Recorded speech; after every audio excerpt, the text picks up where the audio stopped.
Hi guys, Dr. Rob Barrington here with some more nutrition advice. I'd like to just make some comments today about tinned fish and the amount of omega-3 fats that you can get in different varieties of tinned fish.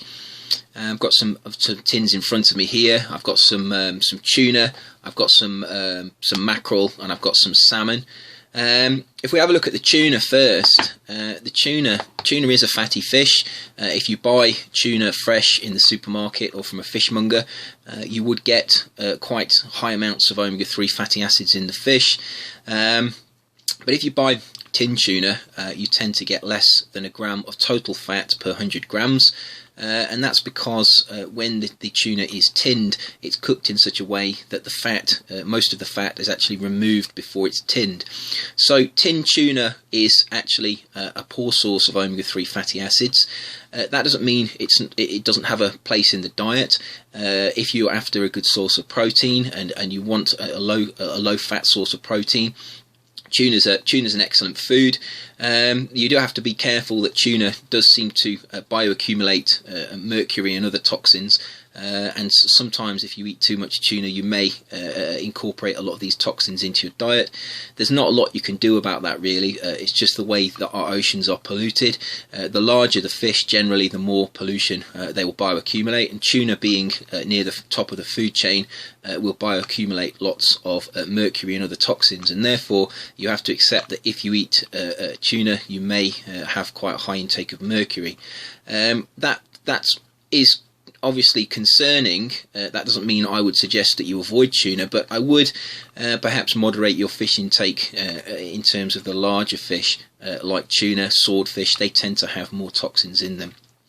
But tinned tuna is a good food. It's high in protein, it's low in fat, and if you want a good protein source, then tinned tuna is something that you can look at. But for omega-3s, it's not really that beneficial. If we have a look next at salmon, and this is actually wild Pacific red salmon. Wild Pacific red salmon has 1.8 grams of omega-3 fatty acids per 100 grams. So there's quite a sizable chunk of omega-3 fats in a tin. This tin is 212 grams.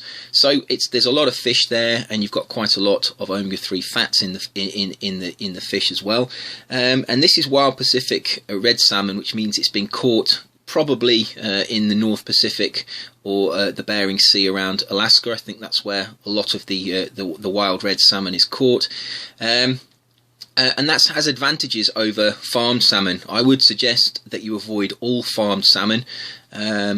Salmon farming is very damaging to the environment because of the keep nets they keep the fish in. The fish, all of the metabolic waste from the fish sinks to the seabed and can actually damage the floor of the sea, and it's actually quite environmentally damaging. So there's a moral reason there not to eat farmed salmon, but also because there's so many salmon in such a small space, they're kept in very high numbers in these keep nets. They tend to get parasites, they tend to get diseases, and for this reason they're given a lot of drugs and antibiotics, and those drugs and antibiotics obviously bioaccumulate in the fish, and when we eat the fish we take in those drugs. So I would avoid all farmed salmon. The salmon to go for is the wild type. Wild Pacific red salmon is the one you usually get in tins. And it's a fairly good source of omega-3s. But if we turn to the mackerel is a smaller fish. Because it's a smaller fish, it doesn't tend to bioaccumulate so many toxins. And I think from what I've read, mackerel tends to have lower levels of these toxins that are found in our oceans compared with the larger fish like tuna and swordfish.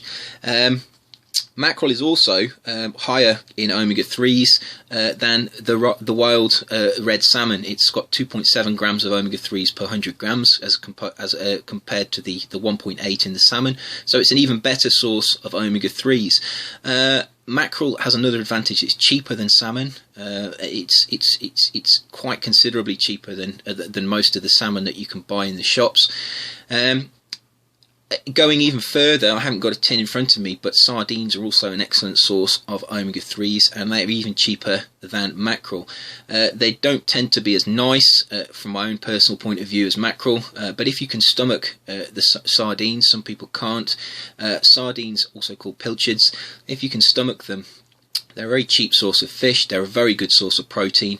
Because the bones are still within the fish, that's a very good source of calcium as well. And it's very cost effective getting your omega-3s in that way. And again, like mackerel, they're a smaller fish and therefore they tend to accumulate less toxins. So that was a quick comparison on the amounts of omega-3s you can get in tinned fish. If you're looking for your omega-3s from tinned fish, don't bother with tuna. If you want to get high levels of omega-3s but you don't want to take in lots of pollution, look at wild salmon, not the farmed salmon.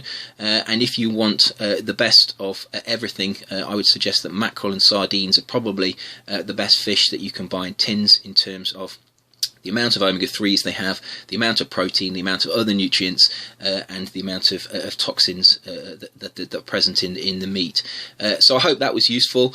Obviously, I haven't covered fresh fish. Fresh fish is just as good, if not better, than tinned fish if you can buy it when it is fresh. So there's something that I could possibly do in a later video, have a look at the different types of fresh fish that are available to most people. If you've got any comments on this video, please leave them in the comments box below, and as always I will try to get back to you as soon as possible.